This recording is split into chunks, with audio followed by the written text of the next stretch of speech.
This is StoryRobot. Welcome to r/ProRevenge.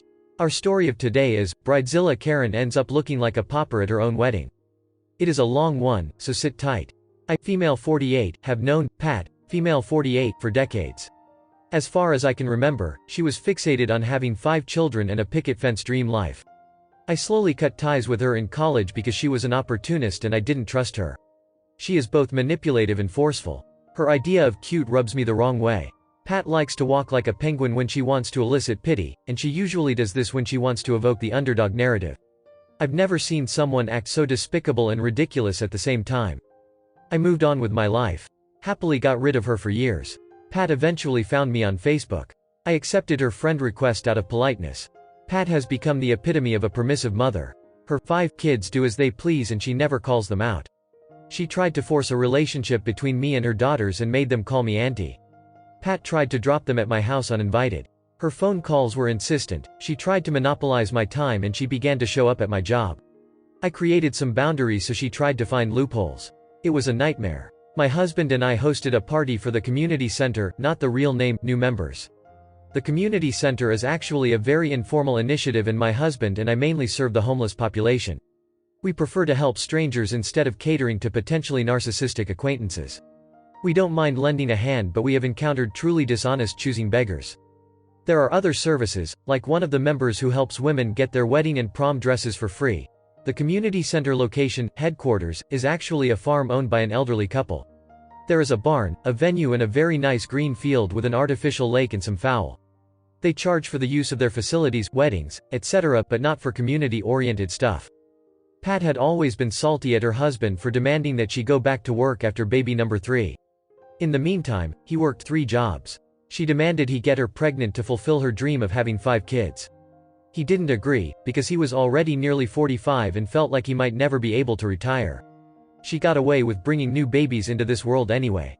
Her fascination with being pregnant comes from all the attention she gets. She had at least 1 miscarriage in between each kid. Pat latched onto our group. She never missed any of our activities. I hated having her in my house, but it was an open invitation that included virtually everyone and she was very active as an event organizer. I didn't like the way her kids behaved. We have a designated area for parties and entertainment, but her kids ended up inside my bedroom. We ended up having to keep watch of them and enjoyed 0 of our own party. I called her days later to get my point across regarding their overall behavior, but she completely cut me off and began talking about herself and said her kids wanted to come visit again and use our pool. I never answered that. I didn't want to say, "No, I will not have your brats over." She also called me as summer was approaching specifically to let me know her middle daughter was bored and wanted to spend a week at our home. I politely declined, citing that me and my husband have to work and cannot entertain guests. Pat paid no heed. Her kid called me on the weekend, calling me auntie, and attempted to coax me by saying, "Mom says you invited me to spend summer with you." I quickly clarified, and offered an explanation to avoid hurting a kid's self-esteem. Never mind. Her daughter just hung up on me. Pat's Facebook also showed some red flags. Some cryptic rants here and there were visible, along with friends' comments and complaints on how she asked a particular person to watch her kids only for a couple of hours and ended up leaving them all day. Another of her friends criticized her girls' night out, because Pat had just asked them to be patient and wait until she could pay back some money that she owed them, yet she had money to spend on Friday night outings.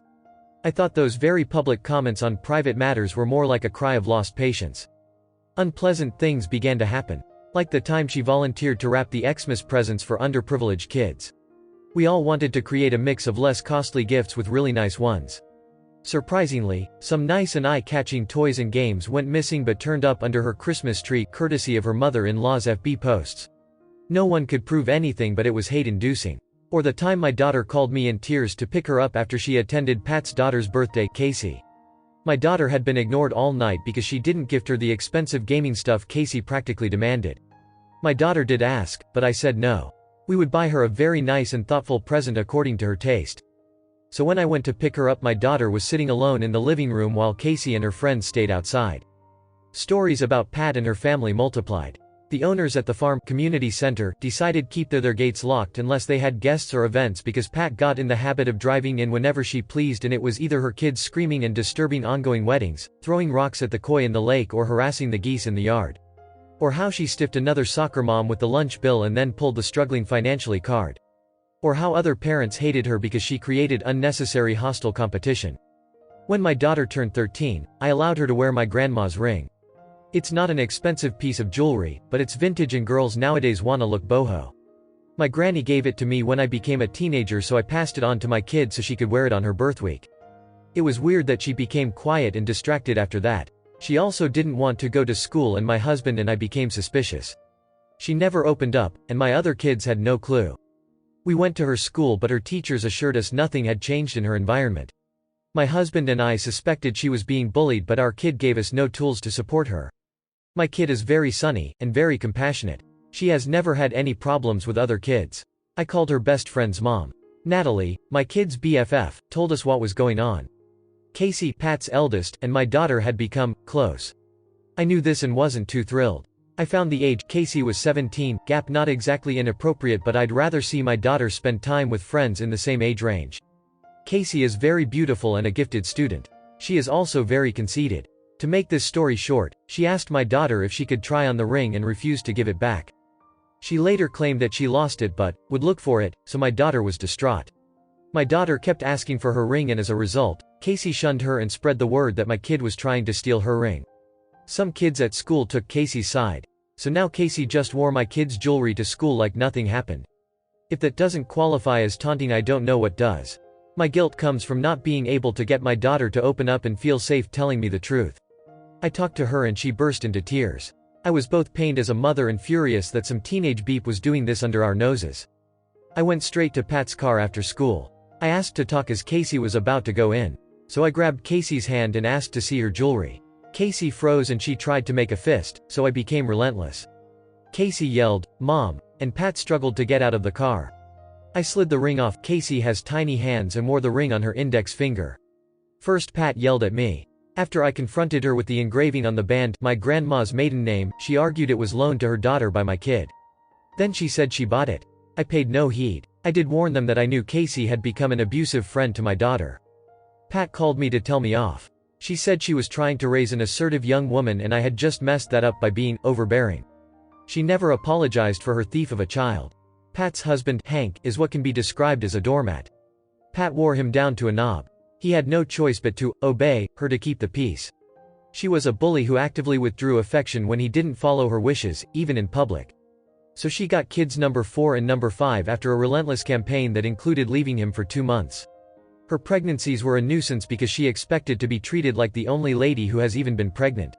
She strolled around in a wheelchair almost immediately after getting pregnant and she would get very sick on weekends, so her kids were often sent to friends and family so that she could rest. Pat systematically bullied Hank. She would leave town and take the kids with her. Poor Hank would look distraught, drinking on his porch or just looking really lonely. This is how she got off the hook and was able to leave her job. Hank had virtually no voice, so he struggled to keep the marriage together. Everyone liked him, but hated her equally. Hank loved to talk to other people but seemed concerned that Pat would be upset. Over time, according to my husband, Hank began to show signs of depression and mental distress. Our friend, Lena, runs the wedding prom dress initiative. It's not complicated. Dresses are sourced from donations, eBay, trunk shows, etc. Unusually beautiful dresses are retained so that more than one bride gets to wear them. In some cases, a bride will pay $50, but most of the time, the dresses are donated to the bride. Pat was involved in this. Lena kept her in because they never had any issues and her task was limited to just shipping the dresses out. Pat decided to renew her vows and her bridezilla Karenzilla attitude became the icing on the cake. For starters, she bullied another couple into giving up their wedding date at the farm because she needed her renewal to match her exact wedding date. They were not impressed with her harassment, so they booked another venue.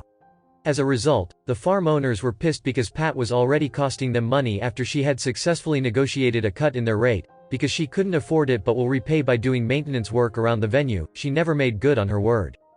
Pat became attached to a particular dress that was already assigned to another bride. Lena made it clear that she would need to pay for her own dress. So Pat played it cool and shipped the wrong gown instead. She was adamant that it was the right dress, despite all the notes on Leah's agenda. The other bride was truly gracious about it. She was obviously disappointed, but never made a scene. What bothered me most is that I picked that dress and bought it for $40 at a garage sale, not my money, Leah's money. It was a vintage dress, ankle length, white with lots of lace and a huge bargain.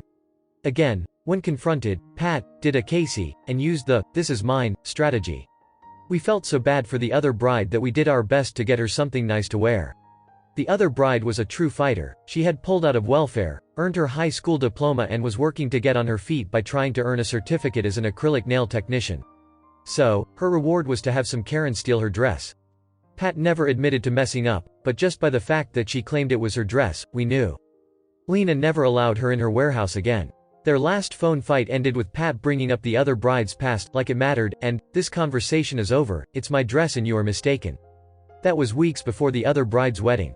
Pat went all out on her wedding decor. She spent way too much. She hired a caterer for some food, mainly mimosas and appetizers, but the wedding invitation included a request for specific dishes for her Sunday brunch wedding. Either she ran out of banquet money or was on a complete moocher mode. I picture the penguin walking upon practically asking everyone to supply her wedding reception grub and I cringe. There is nothing wrong with potluck weddings. In fact, they can be a nice addition to a very cozy and family-oriented wedding reception. But, don't you need to at least be close to your guests in order to ask for such a thing? Even I got an invitation.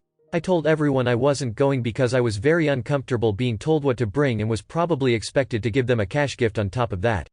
Some of the older ladies in our group agreed. Some said they would not decline in advance because she is a bully and they didn't want a confrontation. Lena called me the night before Pat's re-wedding. Lena was there to close the Saturday night bingo and Pat was awfully friendly, but that's what she does whenever things are going her way. Lena peeked into the garment bag and saw the exact same dress while Pat was caught up supervising the wedding decoration. The thing with Karens is that they expect everyone to suck it up, or make their dreams come true, or they simply underestimate everyone and think we are all fools. Lena is a very straightforward person with a "so sue me" attitude. She told me she would just ruin the dress. After all, it was hers, so she could do whatever she wanted. If Pat wanted to take legal action, and should things get ugly, she needed to prove ownership. However, the dress was the same, the marks inside the hem and the tags were the same. Even the tag numbers that were punched to identify each dress for logistics purposes matched. Pat had the dress altered, with some extra beading and dyed to a deep cream color. But it was obviously the same garment. Lena and I snuck in before the venue was closed for the night. All brides are allowed to stay in a small bedroom for a small charge, so that they don't need to drive in on their wedding day. Honestly, the makeshift chapel was gorgeous. I don't know how she paid for it, but it was full of flowers and presumptuous details. I naively brought in some ink to spill on the dress, but Lena said she wanted something more awful, like a nasty surprise. Ink would be too obvious, and if she saw it ahead, she may be able to snag another gown from somewhere. No, the ideal thing was to have her trust the dress was fine. So Lena locked herself in a bathroom stall and completely cut out the back panel. She patiently put it back on its hanger and zipped the bag. We left through the emergency door with the back of the dress stuffed inside Lena's purse. I completely hate people who target and steal from anyone they, Pat and her kid, calculate to be in a weaker position. The wedding was scheduled at 9 a.m. Pat called me at 7 a.m., but I ignored her calls. I picked up by 8 a.m., both curious and wondering if she suspected anything. Pat was frantic. She was crying that her dress was missing by half. I purposely made her explain, being annoyingly dense and continually interrupting like she does, and stalling the conversation. She asked me if I could lend her my wedding dress. I said no, sorry. She then asked me if I would help her get a dress.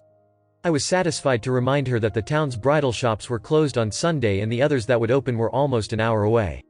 The farm is already almost 1 hour away from our town. If Pat could get a shop to rent a dress, she would need to try the dress on, and get it steamed. Even if the dress was ready to wear, it would easily take more than 2 hours, round trip. She tried to ask me to go pick a dress, who would pay for this? Even if a shop were open and brought her a dress, it would add to the cost. Also, these shops open at 10 or 9:30 at earliest. By time they got to her, it would be time to wrap up the wedding because she needed to clear the venue by 12 o'clock for the next event. She broke down and mumbled some stupid stuff I didn't understand. So Pat hung up on me and called Lena instead. She asked Lena to bring her anything she had available. Lena and I ended up delivering the most outdated, moss-smelling, oversized dressed. Pat's disappointment was a mix between angry and emotional. She also tried to wear her knee-length silk bridal slip as a wedding dress, but it was too obvious and it really looked cheap. She tried to get her daughter to give her own dress to wear with an open back zipper, due to fitting issues, but Casey refused, asking if she was supposed to attend the wedding naked. She got a point, plus Casey is petite. The dress needed a petticoat to plump up the skirt, which wasn't available. So it dragged all over the floor and Pat had to keep pulling it up. Pat walked down the aisle with one hand on her bouquet and another one grabbing her dress. The dress looked limp and weird with the arrangements of pins they didn't show that caused the sleeves and neckline to pucker into messy rims. She spent the ceremony looking uncomfortable and out of place. Very few people attended, but that was not part of any revenge, that was just how people reacted to her entitled attitude. The dress looked awful. The reception portion of the wedding had all this princely decoration, a very nice cake and a bridezilla with a dress from hell. I didn't stay, but I was told, she was so disappointed she spent her wedding sulking. There was no dance, no actual speech. She had to change into a shirt and leggings because the dress was too uncomfortable. Everyone talked about how Pat put on her flip-flops and walked around aimlessly until she ordered the ushers to start folding up the chairs within 1 hour of the reception. So she practically kicked everyone out and the cake was never cut. Pat wasn't the same after this. She was not as loud and avoided everyone. I think she was disappointed that nobody ran to her rescue, not even her family who came from out of town. Her husband finally cracked under all the pressure and sought some help. He was slaving away and coming home to clean the house while Pat used her kids as an excuse to spend like crazy. Hank also had to do kid homework because Pat never had time or never had patience.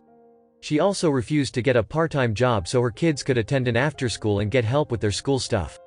Therapy seemed to help Hank because the last time Pat left with her kids, he didn't seem distraught. He would be riding his bicycle and could be seen more relaxed while mowing his lawn. Hank told my husband that he had contemplated suicide after their third kid. When Pat returned, he maintained the routine but was interested in going out by himself and doing things for himself. We began to see Pat alone all the time. Hank was seen less and less in the same car and eventually moved in with his parents. He filed for divorce on the grounds of emotional cruelty and I don't think he won. Instead, I'm not sure of this because this is what I was told, there was some sort of a settlement or agreement that she would not get close or interact with him unless it has to do with the kids. I also don't know if Pat even actually suspected what happened to her dress. She slowly pulled away from the community center and became less active in social gatherings. Pat also removed me from her Facebook as well as mostly everyone else from school in the center. Edit. Too long, did not read. Bridezilla stole a wedding dress from an underprivileged woman. The actual dress owner destroys her big day. Edit. Regarding my kid, there were no prior incidents. Pat, her family and my family were not friends. I did see her often. After Casey's birthday incident, there were no additional situations until what happened with the ring. After that, Casey played the "OPEE treated me badly" card because I physically removed the ring from her hands, but I honestly don't feel I need to protect her emotions. Edit. Thanks to everyone who took their time to read. Thanks for the nice and kind comments and even the naysayers or aggressive ones. I understand we are all different and some situations can seem enraging or so difficult we instantly want to fix it by reacting or by reproaching. It's human nature to instantly go for, "This is what should have happened instead." I appreciate your input. Even the mocking, raging and scrutinizing ones show me indignation and this is good. No one has yet said, "I love what Pat did," and that shows we are still striving for a more fair and balanced life. Even the snide comments show me this has gotten under your skin and I try not to judge. The lovely and supportive Redditors who have shown kindness are also very appreciated. Thank you for watching. Error. Problem detected. Not enough subscribers. Please subscribe, like and comment.